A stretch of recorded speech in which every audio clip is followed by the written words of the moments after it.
अस्सलामुअलैकुम, मैं हूं काविश मेमन। कराची के 7 अजला में एक बार फिर बल्दियाती इंतखाबात को गैर मुअय्यना मुद्दत तक के लिए मुलतवी कर दिया गया है। सिंध हुकूमत का शुरू दिन से ये मौक़िफ़ था कि कराची और सूबे भर में बल्दियाती इंतखाबात नहीं हो सकते, क्योंकि सिंध भर में सैलाबी सूरत हाल है। और कराची में जब फर्स्ट जो है वो डेट दी गई थी बल्दियाती इंतखाबात की, तो उन दिनों सिंध हुकूमत का मौक़िफ़ था कि भाई फला डेट को जो है वो कराची में बारिश का इम्कान है। तो चले मान लेते हैं, वो बात तो दुरुस्त साबित हुई, क्योंकि महकमा मौसमियात की पेशगोई थी और उस दिन जो है वो बारिश भी जमकर हुई थी। उसके बाद एक बार फिर इलेक्शन कमीशन की जानिब से बल्दियाती इंतखाबात की डेट दी गई, दूसरी डेट दी गई, यानी कि एक बार मुलतवी हुए और फिर दोबारा डेट दी गई। और फिर सिंध हुकूमत ने ये एप्लीकेशन लिखी इलेक्शन कमीशन को कि कराची में दोबारा जो है वो बल्दियाती इंतखाबात को मुलतवी किया जाए, क्योंकि सिंध भर में सैलाबी सूरत हाल है और मतलब पॉसिबल नहीं है हम जो है वो बल्दियाती इंतखाबात करवा सकें, क्योंकि सिंध भर से जो हज़ारों मुतासरीन हैं वो कराची आ रहे हैं और उनको मुख्तलिफ जो सरकारी स्कूल है वहाँ पर पनाह दी जाएगी। तो पॉसिबल नहीं कि कराची में बल्दियाती इंतखाबात हो सके। तो इस तरीके से कई बार ये कोशिश की गई कि कराची में बल्दियाती इंतखाबात ना हो, किसी तरीके से उनको डिले किया जाए। चले सिंध की हद तक तो मान लेते हैं कि सिंध में जो सैलाबी सूरत हाल है वहाँ पॉसिबल नहीं है, लेकिन कराची और हैदराबाद में सूरत हाल बेहतर थी, यानी कि बारिशों के बाद भी सिचुएशन बेहतर हो गई थी। सिंध में सैलाबी सूरत हाल थी, कराची में कोई ऐसी सूरत हाल नहीं थी, लेकिन उसके बावजूद बार बार उसको डिले करने की कोशिश की गई। तो अब जब से इलेक्शन कमीशन ने दोबारा और ये फाइनल डेट दे दी थी कि अब जो है वो अगले हफ्ते की डेट थी कि इतवार यानी 23 अक्टूबर जो है वो इलेक्शन की डेट है। लेकिन एक बार फिर सिंध हुकूमत ने ये कहा, और सबसे पहले कराची का पुलिस का ये मौक़िफ़ आया कि भाई हम बल्दियाती इंतखाबात में सिक्योरिटी नहीं दे सकते। मतलब पुलिस ये कह रही है कि हम सिक्योरिटी नहीं दे सकते। कराची पुलिस का ये मौक़िफ़ सामने आता है कि जो नफरी है वो इस वक्त सैलाब ज़दा इलाकों में है, तो हम बल्दियाती इंतखाबात में सिक्योरिटी फ़राहम नहीं कर सकते। जबकि मेरी ज़ाती तौर पर यह राय है कि पुलिस का कौन होती है ये मौक़िफ़ देने वाली कि हम सिक्योरिटी दे सकते हैं या नहीं दे सकते। मतलब ये तो हुकूमत ने फैसला करना है। मतलब सैलाब ज़दा इलाकों में क्या कराची भर के थानों की पुलिस जा चुकी है? और अगर जा चुकी है तो फिर मतलब कराची में जो टारगेट किलिंग्स के वाक़यात हो रहे हैं, तो फिर ये तो कोलैप्स है। मतलब ये तो गैप है। यहाँ पर तो सूबाई हुकूमत फिर तो मुकम्मल तौर पर इसकी ज़िम्मेदार है कि आपने पूरी नफरी जो है वो सिंध के सैलाब ज़दा इलाकों में लगा दी और यहाँ पर चोरियाँ, डकैतियाँ, लूट मार, कत्ल गारत की वारदातें हो रही हैं, लेकिन पुलिस है नहीं, क्योंकि पुलिस तो सैलाब ज़दा इलाकों में लगी हुई है तैनात। तो ये कराची पुलिस का मौक़िफ़ था जो उन्होंने सिंध हुकूमत के सामने रखा।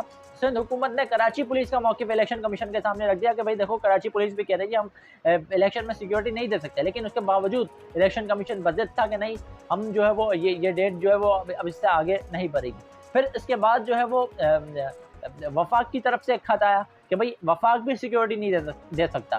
तो जब इंटीरियर मिनिस्ट्री का जब खत आया आज, तो इलेक्शन कमीशन ने ये अब फैसला कर लिया कि भाई ठीक है, अगर ये वाकई में रीज़न है कि सिक्योरिटी नहीं दी जा सकती, तो फिर इलेक्शन कमीशन का ये मौक़िफ़ आया कि ठीक है, फिर अवाम की जो जान माल है वो हमारे लिए अव्वलिन तरजीह है, वोटर्स की जान माल हमारे लिए अव्वलिन तरजीह है।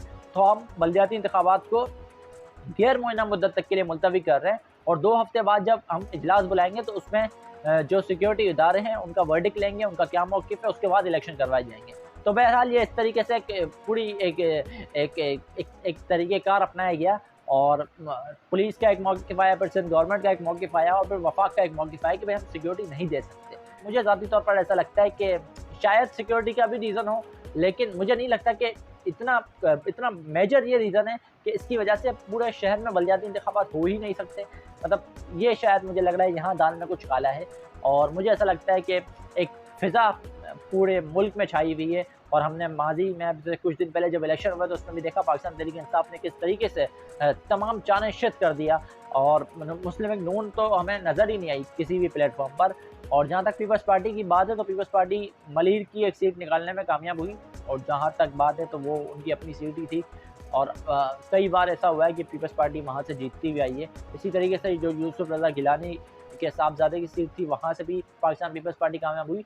तो उसको जो एक पीडीएम ने एक हाइप क्रिएट की कि भाई देखो, ये तो सारी सीटें पीटीआई की थी और इसमें से हमने 2 सीटें निकाल ली, तो मतलब इसको भी पीडीएम ने अपनी कामयाबी करार दे दिया। लेकिन कौम के सामने हकीकत यही है कि पाकिस्तान तहरीक इंसाफ की एक फ़िज़ा छाई हुई है, और शायद ये खौफ हो किसी को कि ऐसा ना हो कि बल्दियाती इंतखाबात में भी पाकिस्तान तहरीक इंसाफ जो है वो फिर क्लीन स्वीप कर दे, या कराची में उस तरीके से पाकिस्तान तहरीक इंसाफ एक बार फिर अपनी मकबूलियत हासिल करने में कामयाब हो जाए। क्योंकि एमक्यूएम का जो एक एक एक एक जो फिज़ा है या MQM की जो एक सियासत है वो अब सबके सामने है कि MQM मतलब इलेक्शंस में तो अब नज़र ही नहीं आ रही।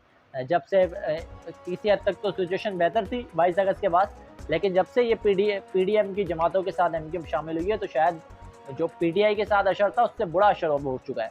तो बहरहाल एक बार फिर मुलतवी हो चुके हैं बल्दियाती इंतखाबात। देखते हैं इस पर कराची वाले किस तरीके से रद्द-ए-अमल देते हैं और मुख्तलिफ जो सियासी जमातें हैं जिसमें जमात इस्लामी सर-ए-फ़हरिस्त है और वो बार-बार हाफ़िज़ सईद साहब कह रहे थे कि हल सिर्फ जमात इस्लामी है।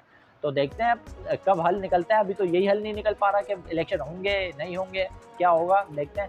अगर ये वीडियो आपको पसंद आई हो तो लाइक करें, काविश मेमन ऑफिशियल को सब्सक्राइब करें। इजाज़त दीजिए, अल्लाह हाफ़िज़।